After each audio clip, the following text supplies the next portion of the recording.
Hey guys, Dan here with another quick graphic novel review. This time I'm reviewing The Axman of New Orleans by Geary. This is a part of a collection of murder tales, I guess you could say. It's a treasury of 20th century murder. And this one is, of course, about the Axman of New Orleans, which took place in the early 1900s, before the Great Depression. I think it was during World War I.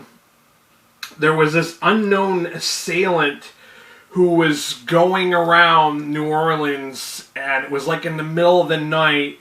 He would try to find an axe or hatchet on the premises. He would always break in by chiseling out part of the door and either reaching in and undoing the lock on the door, or they were trying to figure out if he was crawling through. They weren't really sure, and still to this day they do not know. But that is just creepy as fuck, I have to say. At first I was a little bit annoyed by the fact that the author kind of sets up the background about New Orleans. He kind of puts out the history of New Orleans, which after reading the book I kind of understood why he did that, because it kind of sets up the story to help you try to understand it a little bit more. That if you know the background about New Orleans, then you'll kind of understand, or maybe help figure out why or what this guy was up to.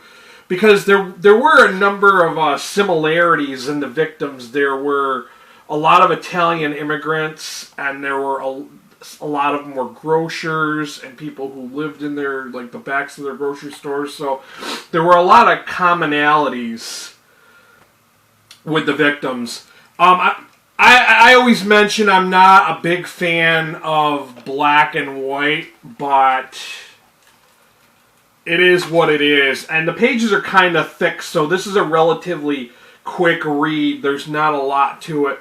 But then again, he quickly goes over each victim and kind of, sets up the story, explains who they are, what day they were murdered, and, how they were found, and if they survived, stuff like that. Because not everybody was killed. There were some survivors. And there's even, at the end, there's a speculation as to who the guy may have been in relation to one of the crimes, because they speculate that there was this lady having an affair with this guy, and he was a mafia hitman, and yeah, it's some truly sinister stuff going on. But yeah, this had to have been pretty terrorizing. I couldn't even imagine waking up in the middle of the night with somebody standing over you, wanting to hit you in the head with an axe or a hatchet. Pretty scary, gruesome stuff, if you ask me. But that's that. Relatively short. I did rate this 3 out of 5 stars on Goodreads. It's a short, quick little read.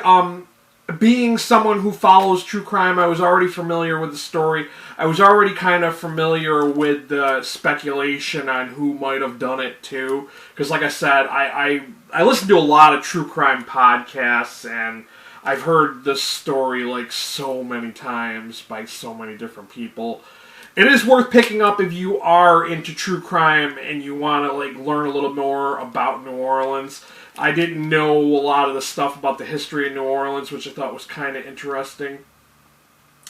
Of course, as always, I will have a link down below to pick up a copy of this. Definitely works for US, may work for UK and Canada. If it does not work, or for anyone else who can't use the Amazon link, I have a book depository link. It's free worldwide shipping. They offer great deals, so if you want to buy this book or anything else from that link, I greatly appreciate it. I appreciate all the people that have purchased things through the links. It helps out my channel.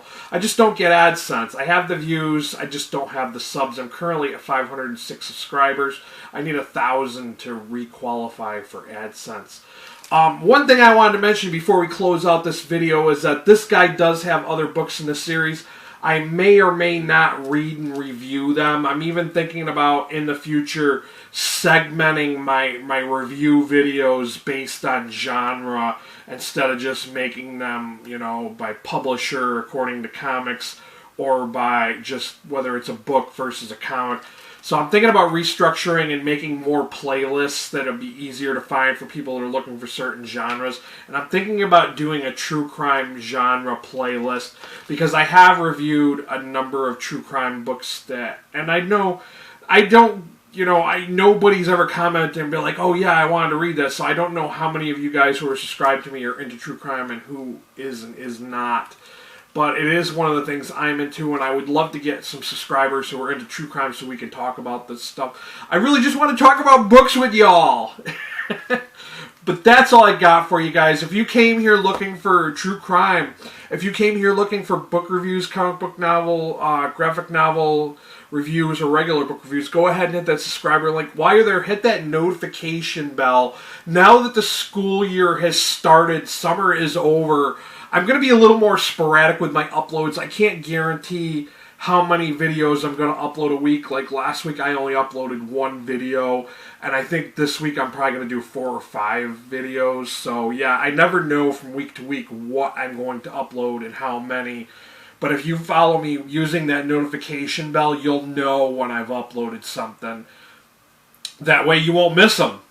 It works for you and it works for me. That way you can see, I know not everybody follows or watches everything I upload, and that's another reason why I try to say do the notification bell so you know what's coming up, and if you're interested you can click it and you can watch it. That's all I got for you guys. Till next time, I'll be geeking out.